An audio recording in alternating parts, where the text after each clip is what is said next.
आज हम class 7th में मैथ्स में आगे पढ़ेंगे। आगे हमारा अगला टॉपिक है मीडियन और एल्टीट्यूड। ठीक, मीडियन मतलब क्या होता है? माध्यिका।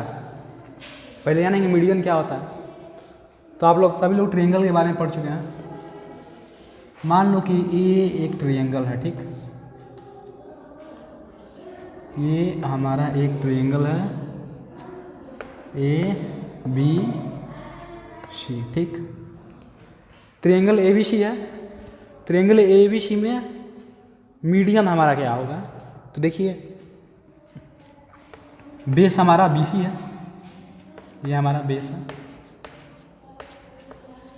बेस या इसको बेस रहने दीजिए। ट्रायंगल ए बी सी है। ठीक, बी सी को ए से अगर कोई ऐसी लाइन मिलाएं हम जो बी सी को बाइसेक्ट करे। बाइसेक्ट मतलब क्या होता है? टू इक्वल पार्ट में डिवाइड करें।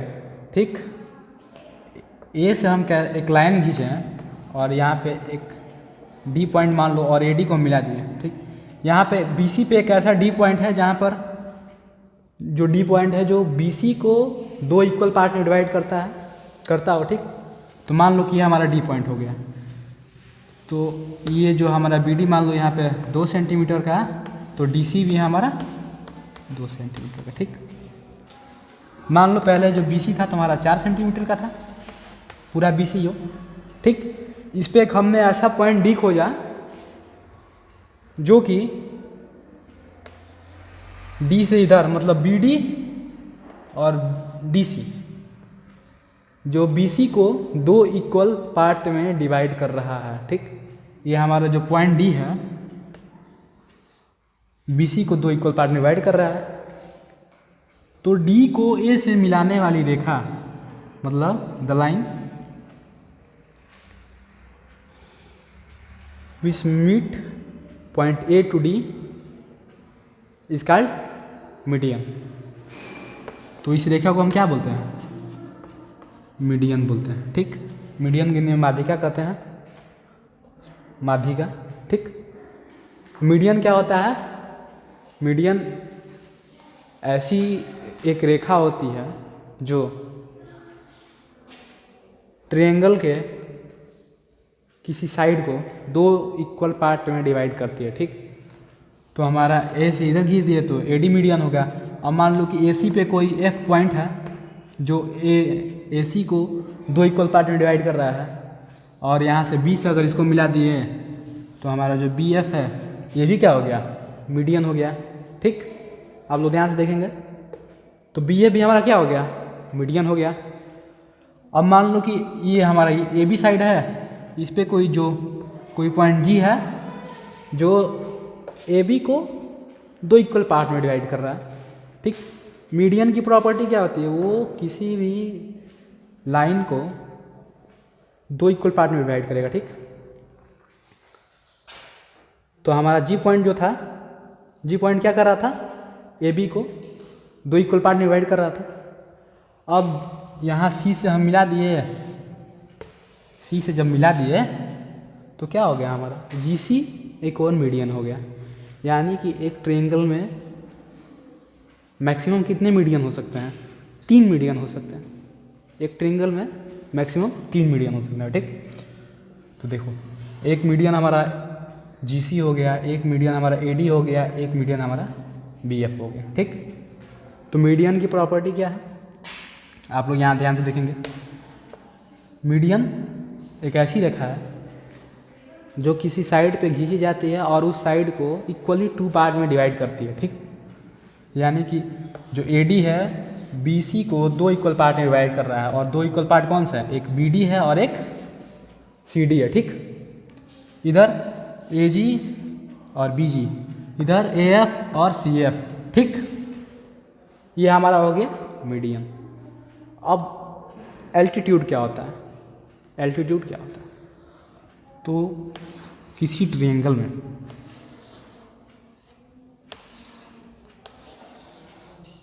ठीक, ये मान लो ट्रायंगल हो गया एक ए बी सी।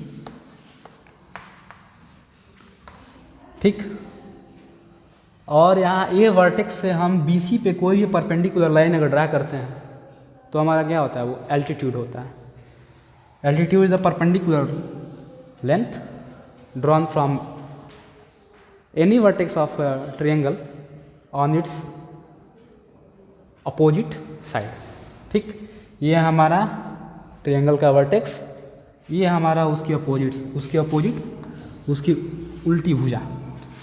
तो ए बिंदु से हम बी सी पे अगर कोई भी परपेंडिकुलर लाइन ड्रॉ करते हैं तो हमारा एल्टीट्यूड होता है। ठीक, यानी परपेंडिकुलर मतलब क्या, यहाँ पे 90 डिग्री का एंगल हमेशा बनेगा। तो देखिए मीडियन जो था इसको तो 2 इक्वल पार्ट में डिवाइड कर रहा था, लेकिन वो परपेंडिकुलर जरूरी नहीं है कि वो परपेंडिकुलर ही हो, जरूरी नहीं है कि यहाँ पे 90 डिग्री का एंगल बने।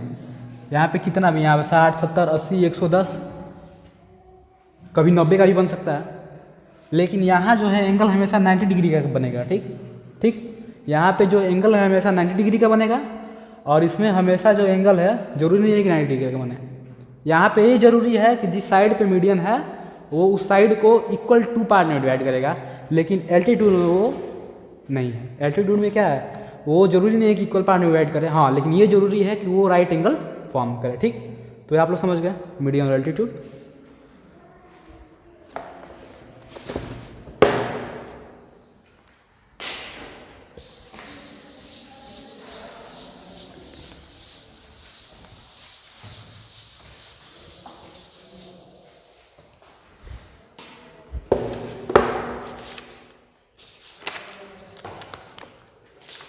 अब exterior angle of a triangle and property है।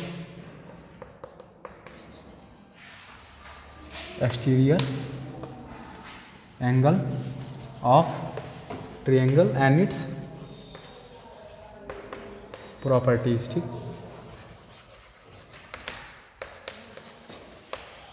एक्सटीरियर एंगल आप लोगों में पढ़ा चुका हूँ। किसी भी ट्रायंगल के अंदर, मतलब इनसाइड ट्रायंगल के इनसाइड में 3 एंगल फॉर्म होंगे। हमेशा ट्रायंगल के अंदर 3 ही एंगल बनेंगे। ठीक, और ट्रायंगल के बाहर भी 3 एंगल बनेंगे।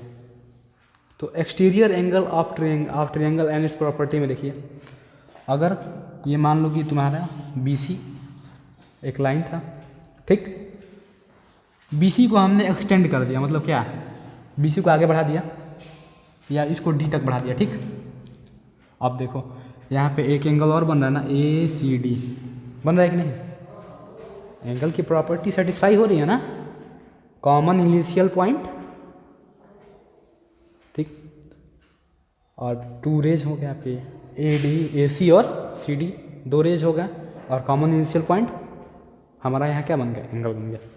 तो देखिए एक एंगल ये बन गया, एंगल ACD। उसी तरह B को अगर हम एक्सपेंड कर दें इधर, तो इधर भी एक और एंगल बन जाएगा हमारा, कौन सा, इसको मान लो कि हम F तक कर दिए, तो CBF, एंगल CBF। ठीक, इसी तरह हम अगर A को एक्सपेंड कर दें आगे की तरफ, तो इधर भी एक एंगल बन जाएगा। कौन सा एंगल बनेगा, ये मान लो कि G हो गया, तो GAC, एंगल GAC। तो ये हमारे हो गए एंगल, एक्सटीरियर एंगल्स हो गए ट्रायंगल के, 1 2 3। तो ट्रायंगल के एक्सटीरियर में भी 3 एंगल, इंटीरियर में भी 3 एंगल। ठीक, अब एक्सटीरियर एंगल की प्रॉपर्टी क्या है भाई, एक्सटीरियर एंगल की कुछ प्रॉपर्टी होनी चाहिए। ये हो गया आपका एंगल A, ये हो गया आपका एंगल B, ये हो गया आपका एंगल C। ठीक, तो ट्रायंगल की प्रॉपर्टी ये होती है एक्सटीरियर एंगल में कि एक्सटीरियर एंगल का जो बोथ इंटीरियर अपोजिट एंगल्स जो होते हैं, इंटीरियर में दोनों अपोजिट एंगल का जो सम होता है वो एक्सटीरियर एंगल के बराबर होता है। यानी कि angle A plus angle B, angle A plus angle B किसके बराबर होगा, एंगल AC D के बराबर होगा। ठीक, उसी तरह angle A plus angle C किसके बराबर होगा, एंगल CBF के बराबर होगा। एंगल B और एंगल C किसके बराबर होगा, इन दोनों का सम इसके बराबर होगा। ठीक, तो ये हो गया हमारा एक्सटीरियर प्रॉपर्टी ऑफ ट्रायंगल। ठीक,